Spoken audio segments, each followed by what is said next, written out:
the outside, Valhalla appeared to be a large building of turf and logs, no different to any other great lord's hall in the world of mortals. But as Gunnar discovered, it was enormous inside, the walls covered in shields and weapons. Crowds of warriors were seated at tables that seemed to go on forever. "These are the men who will help us in our work, Gunnar," said father. "Fine warriors, all of them. They know everything about fighting and war." Gunnar looked down the lines of men drinking and feasting and talking. His eyes finally snagged on one in particular, a big, broad-shouldered, fair-haired Viking, who looked like someone he knew.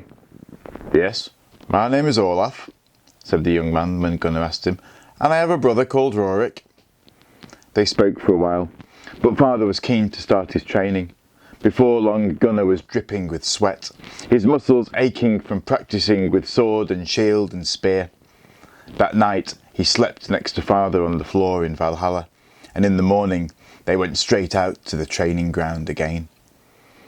The next day was the same, but after that, father began bringing in other warriors to give him fresh challenges and show him that each man's fighting style is his alone. So it went on, father relentless, pushing Gunnar to the limit and beyond, until one day Gunnar snapped and threw down his sword. "That's it," he said, panting. "I can't do this anymore. I'm worn out." "Pick up your sword, Gunnar," said father. "You won't be able to ask for a rest when you're fighting Scully. Not unless you want him to kill you." Gunnar stared at him for a moment.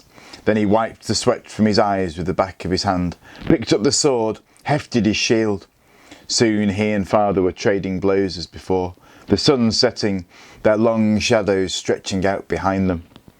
"Shield forward, Gunnar," father said. "Watch my eyes, not my blade. Try a backhand stroke. Now parry. That's good." The days slipped by, and Gunnar felt himself growing stronger, more at ease with his weapons, but thoughts of mother and what lay in store for her nagged at him constantly.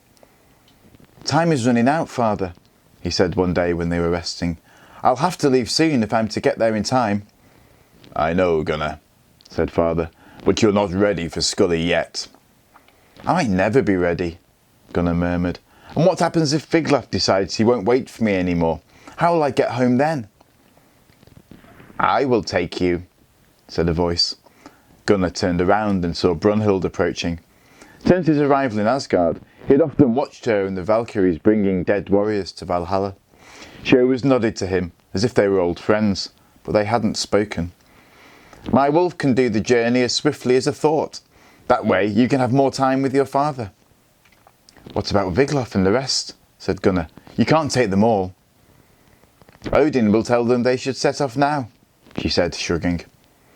Gunnar didn't know what to say, and stared at her. Father poked him in the shoulder. "Well, that's settled then," said father. "Now, back to work." One morning at the training ground, father produced a bundle, something long and thin and wrapped in a wolfskin, and handed it to Gunnar. "Here, you'll need this," he said with a smile. Gunnar quickly unwrapped the bundle, his heart racing, his eyes growing wide when he saw it was Deathbringer. He pulled it from the scabbard. Lines of colour writhed in it, cobalt blue and the cold green of sea-soaked wood when it burns, and the red of fresh blood. The spiky runes on the blade glowed with new fire. Gunnar held the sword up to the light, moving it this way and that, swinging it slowly through the air to hear it sing. He thought of the last time he had seen it, tossed on the ground beside father's corpse, the steel he had loved to polish stained with the blood of 4 dead wolfmen. Now that stain was gone and the steel shone. "Is it truly mine?" he murmured. "Yes, Gunnar, it's yours. You've more than earned it." Gunnar lowered the blade. "I won't feel I've earned anything until I fulfill my oath and Scully lies dead at my feet." "You know, Gunnar, sometimes I feel like telling you to forget about Scully." Valhalla loomed over them. "I wish you could go back to the world and just live. Find a girl, have a son of your own, grow old. We men are stupid with our greed for gold and glory. It's all bloodletting and children left without fathers." "So why don't you tell me to forget it?" Gunnar said quietly.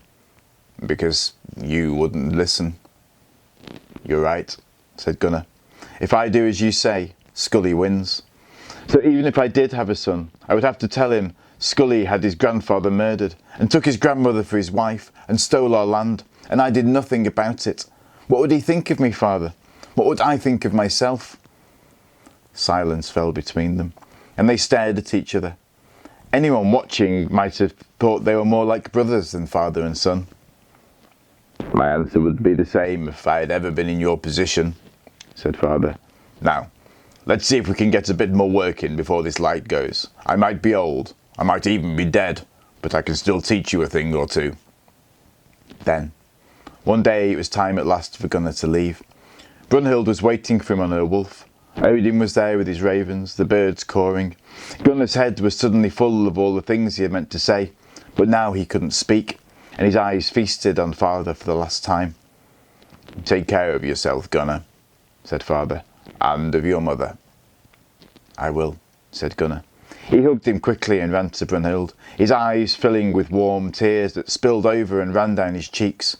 She lifted him up to sit in front of her, as if he weighed nothing, even though he wore a full chainmail byrnie and an iron helmet and carried a shield and Deathbringer in its scabbard on his hip. He gripped the beast's rough pelt with both hands. Ready? Said Brunhild. Gunnar nodded, and the wolf leapt into the air. As Asgard flew away below them, Gunnar looked back at father with a hand raised in farewell. They dropped through the sky, diving into Bifrost and out again, then flew over the land of ice and fire, with its mountains, one of them belching flames and smoke. They swooped over the sea and left a trail of white foam in their wake, the glittering wave tops crushed by their passing. The wind in Gunnar's face was like a living creature, an invisible monster scouring his eyeballs, trying to rip him from the wolf, but he hung on. And before long he saw the land rushing to meet them. His heart leapt as he realised they were flying into the great fjord, its steep stony sides wrapping round him like an embrace. And there, drawn up on the small rocky beach at the head of the fjord, was the sea eagle, Rorik and Thorkel waiting beside it, both in helmet and byrnie, and both armed with sword and shield.